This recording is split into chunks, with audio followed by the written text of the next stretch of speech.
आपके पास इतनी brain power है, कैपेसिटी है नेगोशिएट करने की। वो तो अपने साथ बिलियन डॉलर्स के लॉयर्स लेके आएंगे, अपने साथ लेके आएंगे 1000 बंदे जो नेगोशिएट करने को तैयार है। आपको इतने कागज काले करके देंगे, इतनी चीजें करके देंगे, आपको समझ आएगी क्या करना है। तो ये बात बड़ी सोचने वाली है। क्या हम तैयार है इस चीज? हमारे हुक्मरान चाहते ही नहीं कि मेरे जैसे बंदे से बात करें। हमारे हुक्मरान अपने सोचने वाले बंदों से बिल्कुल नहीं बात करते। कोलंबिया यूनिवर्सिटी के प्रोफेसर हैं, बहुत नामी ग्रामी आदमी हैं, प्रोफेसर जेफरी सैक्स। वो बैठे हुए थे वहाँ और उन्होंने इंडिया की दिल खोल के तारीफ की कि इंडिया इज राइजिंग और India is going on perfect track. India Jeffrey सैक्स पर रिलाई नहीं करता। इंडिया में जो चेंज मनमोहन सिंह मोंटे कालू वाली लेके, इंडिया में जो चेंज आता है उसके अपने बंदे लेके आते हैं। इंडिया फॉरेन कंसल्टेंट्स को घास नहीं डालता। डॉक्टर साहब, मेरी परेशानी यही है कि अगर हमारे पास थिंक टैंक्स नहीं है तो ये गवर्नमेंट को कौन एडवाइस करेगा? ये आपके एमएनएस करेंगे जो कि गली मोहल्लों की नालियां ठीक कराने और नलके लगवाने में वो उनका मेन कंसर्न है। That is their area of focus when it comes to politics. 80 साल हो गए और 80 साल हो जाएंगे, क्या अगर आप सिर्फ ये सोचते हैं कि मादनियात पे आप जिंदा रहेंगे तो ये हमारे दिमाग की खराबी है और कुछ नहीं। मिनरल्स किसके पास है? नाइजीरिया के पास कितने मिनरल्स, ठीक है, वेनेजुएला के पास कितना तेल, आप चले जाए पूरी दुनिया में सबके पास कितने मिनरल्स, कौन मिनरल्स है? गद्दाफी के पास कितना तेल, इराक के पास कितना तेल, ईरान के पास कितना तेल, कहाँ पहुंच गए ये, वो कहाँ पहुंचे? तो खुदारा मिनरल्स को भूल जाए। आप बात कर रहे हैं ह्यूमन रिसोर्स डेवलपमेंट। नहीं जी, नहीं बात कर रहा। ह्यूमन रिसोर्स डेवलपमेंट एक थकी हुई टर्म। सोसाइटी में बादशाह किससे एडवाइस ले? सोसाइटी में किताबें हैं कि नहीं, लाइब्रेरीज हैं कि नहीं? आप बच्चों को किस चीज पे देते हैं तकवीयत? उनको कहते हैं भाई पढ़ के कुछ बनो। हमारा तो चमचा कल्चर है हमारा कि पीर साहब का कौन है चमचा? पीर साहब को सलाम करने जाते हो कि नहीं जाते हो? ये तो आपकी कल्चर है। हम बातें कर रहे हैं ह्यूमन कैपिटल, सॉरी यहाँ कोई ह्यूमन डेवलपमेंट नहीं, यहाँ पीरी मुरीदी चमचा की। तो ये हमारे तरक्की के मंसूबे हैं। यही है। यकीन नहीं आता कि मतलब इज दिस अ रियलिटी? हम उड़ाएंगे 50,000 फुट पे, पता नहीं क्या मेरे को। Watch Federal Post. Bold and independent.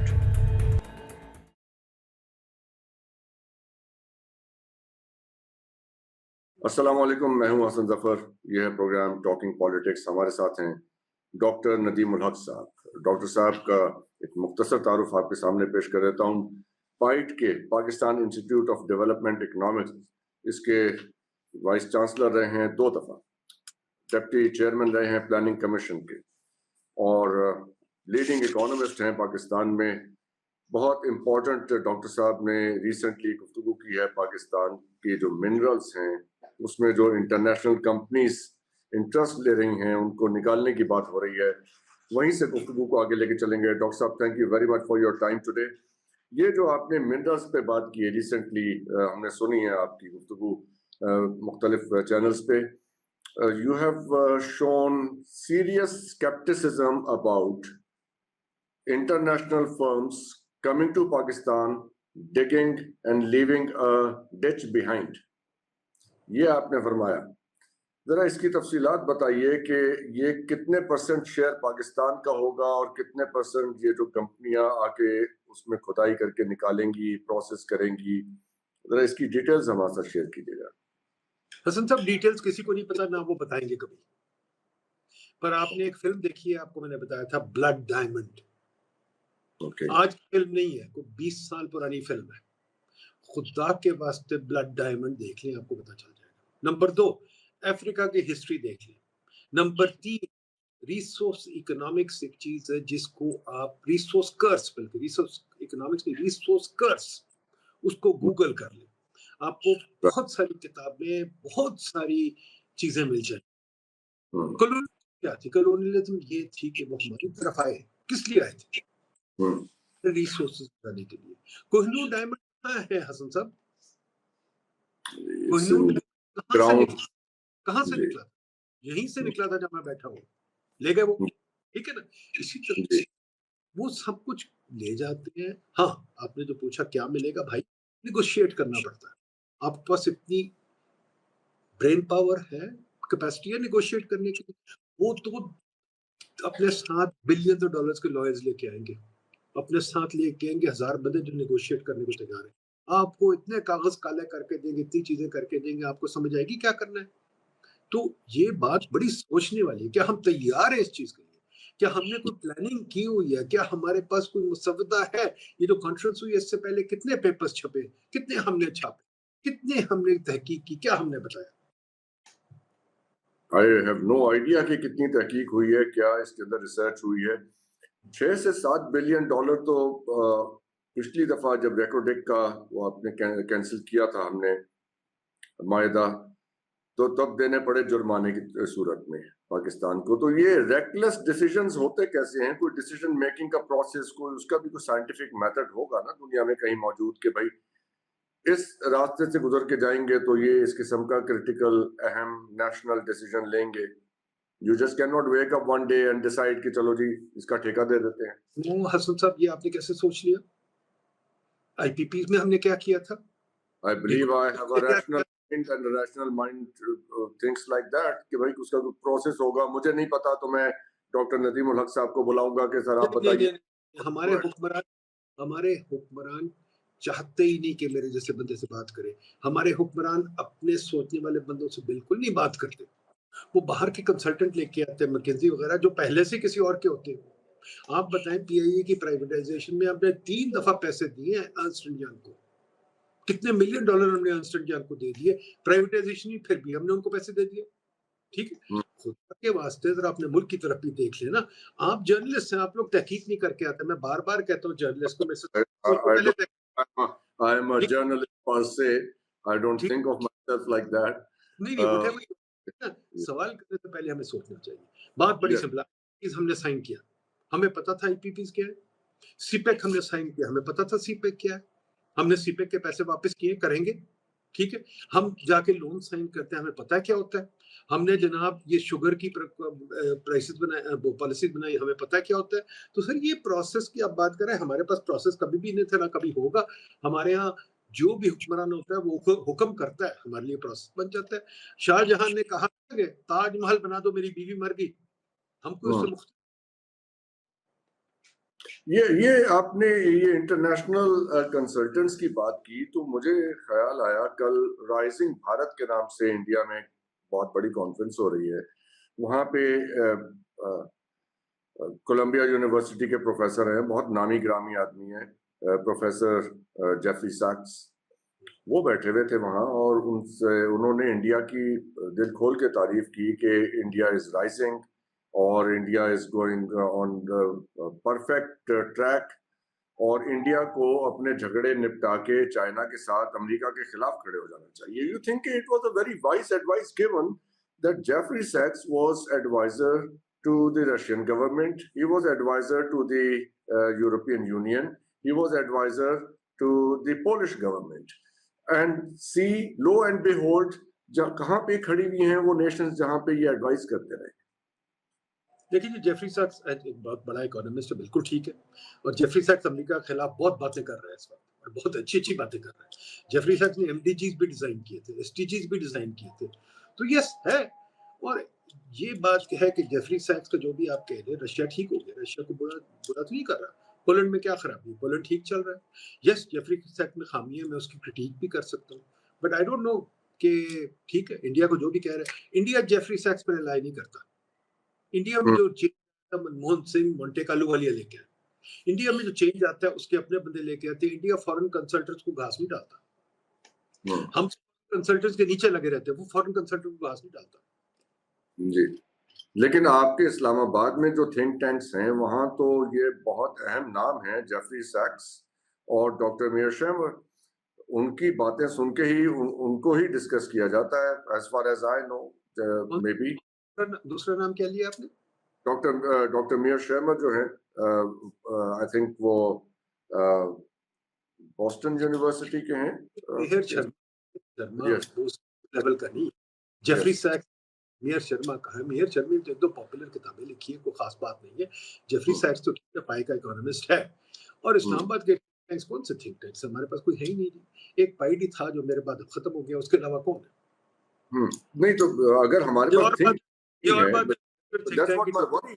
Doctor साहब, मेरी परेशानी यही है कि अगर हमारे पास थिंक टैंक्स नहीं है तो ये गवर्नमेंट को कौन एडवाइस करेगा? ये आपके एमएनएस करेंगे जो कि गली मोहल्लों की नालियां ठीक कराने और नलके लगवाने में वो उनका मेन कंसर्न है। that is their area of focus when it comes to politics.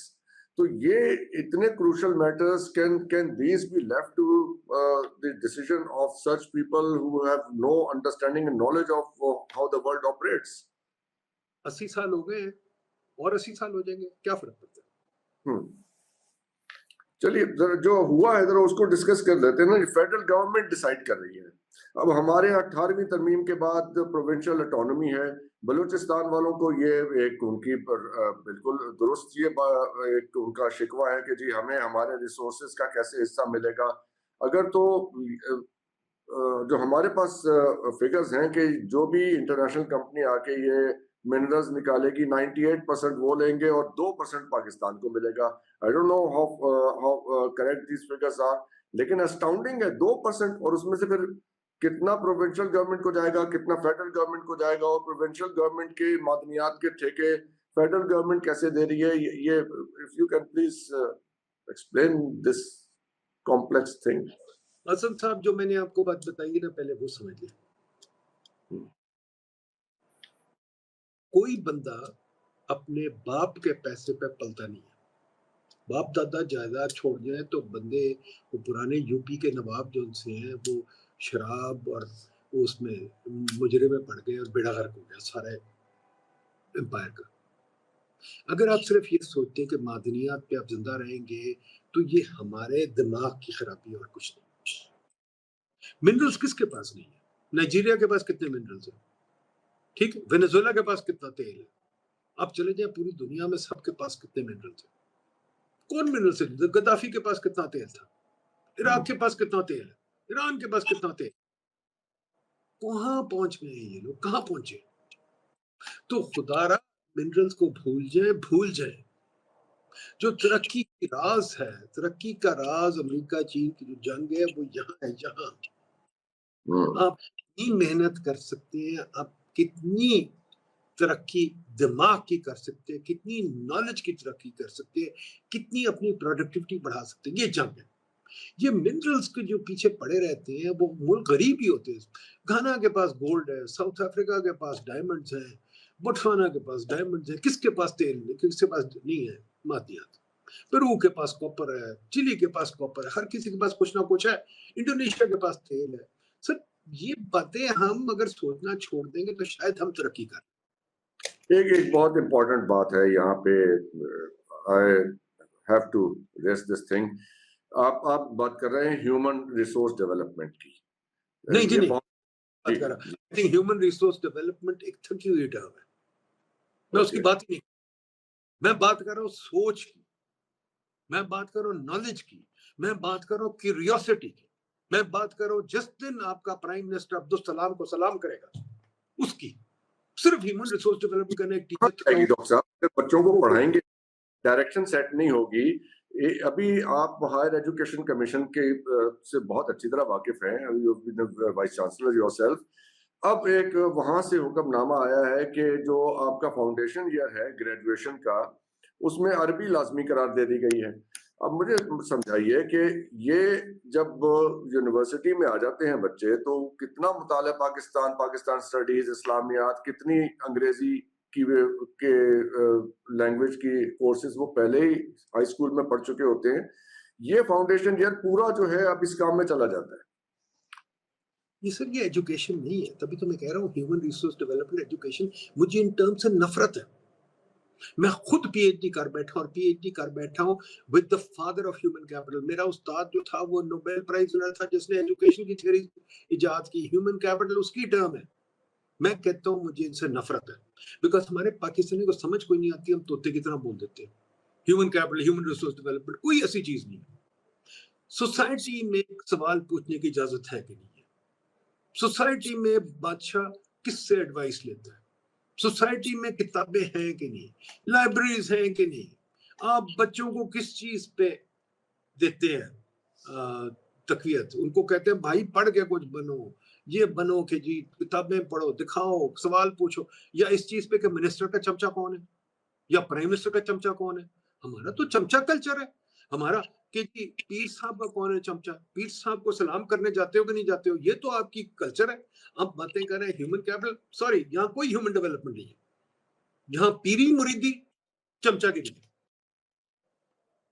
चलिए ये लेकिन but we have to set things right. No we can't, ऐसे तो नो वी कांट, भूल जाए, we can't set things right sir. Set things right तब होती है जब आप सवाल पूछने को तैयार हो। जब आप सवाल ही पूछने को तैयार नहीं, जवाब ही लेने को तैयार नहीं, तो how can you set things right? ये what we are doing here. We are asking a question and trying to find an answer. Answer आपको दे दिया। We can't set things, we are, हमारा कल्चर ही, मैं आज ही कल्चर पे एक साहब से बात करके चुका हूँ, लग जाएगा यूट्यूब पे कुछ दिनों में। हमारा कल्चर ही गलत है। जिस दिन आप अब्दुल सलाम को सलाम करेंगे उस दिन आप मुझे कहें ह्यूमन कैपिटल की बात। अभी आपने अब्दुल सलाम को जिंदा दफना दिया, उसकी मेमोरी खत्म कर दी है, उसको बिल्कुल खत्म कर दिया। आपका एक नोबेल प्राइज विनर था। जो आपके मुल्क में ज़हीन आदमी होता है उसको आप खत्म कर देते हो, उसको अगर जिंदा कत्ल नहीं करते उसके आइडिया को कत्ल कर देते हो। तो ये कल्चर बदलना पड़ेगा। जिस दिन करेंगे कि टैलेंट को आप अप्रिशिएट करेंगे उस दिन मैं मानूंगा, वरना उससे पहले तो ये सारी बातें हैं कि क्या पढ़ाओगे कौन नहीं पढ़ाओगे। उस्ताद आपका कमी कमीन आदमी है जिसको आप कभी कमरे में नहीं आने देते, क्या बात करते हैं? So that's all about culture. चलिए इधर एक चीज और आप उस पर रोशनी डाल दीजिए। बहुत बातें हो रही हैं कि सी पैक के फेज 2 स्टार्ट हो गया और डेवलपमेंट हो जाएगी। ऑन दी अदर हैंड सुनने में ये आ रहा है कि अमेरिका प्रेशर डाल रहा है। मैं बहुत सिंपल प्लेन टर्म्स में बात कर रहा हूँ। अमेरिका प्रेशर डाल रहा है कि अब इस मंसूबे को आप अबैंडन कर देंगे। चाइना के $60 बिलियन लगे हुए हैं, 32 बिलियन कमर्शियल बैंक्स का लोन है, वो छोड़ के चले जाएंगे। वो कह रहे हैं फिर पैसे वापस कर दें अगर आपने नहीं कराना तो। Now where do we stand? बस जी हम तो वही करेंगे कि जी तो पैसे कैसे वापस करेंगे? ये पैसे तो हैं नहीं, ये तो लग गए, खा लिए जो भी हुआ। 2-3 और फॉरेन इन्वेस्टर को बुलाएंगे, प्राइम मिनिस्टर साहब फिरेंगे पूरी दुनिया में कशकोल लेके, बस यही करते रहेंगे हम। ये बातें बड़ी अच्छी लगती हैं शोज पे, पर इनके मानी कोई नहीं। नहीं तो आपको लग रहा है कि CPEC is over, it's a story of the past? नहीं जी, सी पैक चाइना की मर्जी है। China has to invest in us. China America के साथ लड़ पड़ा है, वो शायद हमें और पैसे, ठीक है बिल्कुल देगा, पर उस पैसे का फायदा कोई नहीं हमें। हमने उस सी पैक से क्या कर लिया जो सी पैक 2 से कर लेंगे। नहीं तो ये किसे फायदा होगा? पैसे भी देंगे और फायदा भी नहीं होगा, तो ये रिडल बताइए क्या है? मैं आपको बता देता हूँ, हम माशाल्लाह 10-15 और फ्लाईओवर्स, सिग्नल फ्री कॉरिडोर्स, ऐसी चीजें बना लेंगे। 15-20 और पुराने पावर प्लांट्स खरीद लेंगे। फिर हम कहेंगे सोलर भी ना लगाओ, फिर हम कहेंगे ये भी ना करो, वो भी ना, सारी गलतियां करके फिर हम वापस आ जाएंगे, यार पैसा खत्म हो गया, क्या करें। आप मुझे बताएं, इस वक्त इस्लामाबाद में, लाहौर में कितने फ्लाईओवर्स बन रहे हैं, क्यों बन रहे हैं? बहुत हमें आज ही खबर पड़ी है कि पता नहीं कौन सा 10th एवेन्यू इस्लामाबाद का, उसके लिए कोई पैसे मांगे हैं सीडीए ने कि ये पैसा दे दिया जाए ताकि ये तकमील हो जाए इसकी। बस ये तमाशे बिल्कुल ठीक, ये यही हो रहा है ना। और अब तो लाहौर में कोई जेर जमीन ट्रेन और शीशे की ट्रेन इस्लामाबाद से मरी। सो ये हमारे तरक्की के मंसूबे हैं। यही है, यकीन नहीं आता कि मतलब इज दिस अ रियलिटी? हम उड़ेंगे 50,000 फुट पे, पता नहीं क्या मेरे को। तो जो इस वक्त करंट इकोनॉमिक सिचुएशन है, ये ढोल पीटा जा रहा है कि जी ये इस वक्त 20 साल की कम तरीन सतह पे इन्फ्लेशन है, और हमारा अभी तो ये $691 मिलियन का तो हमारे करंट अकाउंट का जो है वो हमारा प्लस में है। ये सारी बातें, इसका प्रचार हो रहा है। बिल्कुल हो रहा है जी। ब्लड प्रेशर लो हो गया है, टेम्परेचर नीचे आ गया है, बहुत खुशी की बात है। पर अंदर से कोई बीमारी है, कैंसर है, वो तो है ही ना, उसका क्या करें? हाँ, तो बट चलिए हमारे ये जाने से पहले जी प्लीज आप। हमारे यहाँ इस वक्त आप सिंपल सी बात है, पावर क्राइसिस सॉल्व हो गया। हमारे यहाँ इन्वेस्टमेंट कितनी है, हमारे यहाँ दवाइयाँ मिलती नहीं है, हमारे यहाँ चीज़ें मिलती नहीं है। गाड़ियों का निज़ाम ये है कि गाड़ी हमें डबल कीमत पे मिलती है, गाड़ी आती बहुत कम है, इंपोर्ट कंट्रोल लगाए हुए हैं आपने। तो अगर आप सलूट करना चाहते हैं कि हाँ सब कुछ ठीक हो गया, तो बिल्कुल ठीक है, बिल्कुल ठीक। किसी ने रोका तो नहीं, भंगड़े डाले, नारे लगाए, मना लें कि जी बसंत मना लें, हाँ फसल अच्छी आ गई, ठीक। आखिरी बात बताइए, ये 29% टैरिफ जो लगा है पाकिस्तान पे, तो आपको लगता है कि ये कोई जाके अच्छी डील कर लेंगे इसके बदले में? डील हम कैसे करेंगे, हमारे पास डील करने को क्या है यार, बच्चों वाली बातें, सारा बच्चों वाली बातें। क्या डील करनी है हमने? सिंपल बात है, अपने टैरिफ्स गिरा दे। इसराइल ने जो जाके किया करे, वहां जाके बैठ के कहे यार हमने सारे टैरिफ गिरा दिए, खत्म होगी बात। यानी हम सब पाकिस्तान को जीरो टैरिफ कर देना चाहिए अमेरिकन गुड्स पे, जीरो टैरिफ। तो टैरिफ पूरी दुनिया के गुड्स पे रखना चाहिए, 10% चले रख ले सब पे, जैसे अमेरिका ने किया, बाकी छोड़ दे। ये तमाशे क्या है कि 5 इधर 20 इधर 15 उधर 14 इधर, ये सिर्फ इसलिए कस्टम वाले बीच में से रिश्वतें ले ले, और क्या। हाँ नहीं, ये डिसाइड कैसे हुआ था कि प्रमोट, हमने सुना था कि ये जापानीज कार्स को एक जमाने में प्रमोट करने के लिए ये टैरिफ्स लगाए थे, यूरोपियन गाड़ियों पे पता नहीं कितना टैरिफ था। अब मर्सिडीज या बीएमडब्ल्यू की कीमत इतनी तो नहीं है दुनिया में जितनी की पाकिस्तान में बिकती है, पता नहीं 600% ड्यूटी दे देते हैं उसके ऊपर, कितनी देते हैं, आई हैव नो आइडिया। उसके साथ ही ये अमेरिकन कार्स पे भी हमने तो ये भी देखा है कि एक जमाने में 60s-70s में तो अमेरिकन गाड़ियां होती थी पाकिस्तान में, फिर वो भी वैनिश हो गई। तो ये क्या कोई पॉलिसी थी कि यूरोपियन एंड अमेरिकन कार्स या वो उनकी उनकी चीजें जो हैं पाकिस्तान में हमने प्रमोट नहीं करनी या इंपोर्ट नहीं होने देनी? What was that and how did it benefit Pakistan? वही है जो हमने सिग्नल फ्री कॉरिडोर से किया, कि किसी को ख्याल आया उन्होंने पास कर दी। सोचा तो हमने कोई नहीं, पीछे जाएं आप देखें, कोई फिजिबिलिटी नहीं है, कोई सोचा नहीं, कोई पॉलिसी ऐसी नहीं है, बस कर दिया। राजा का राजा नो राइट, बादशाह सलामत चाहते थे ताजमहल बन जाए, बन गया। बहुत बहुत शुक्रिया डॉक्टर नदीम उलग साहब आपका, अपने वक्त देने का।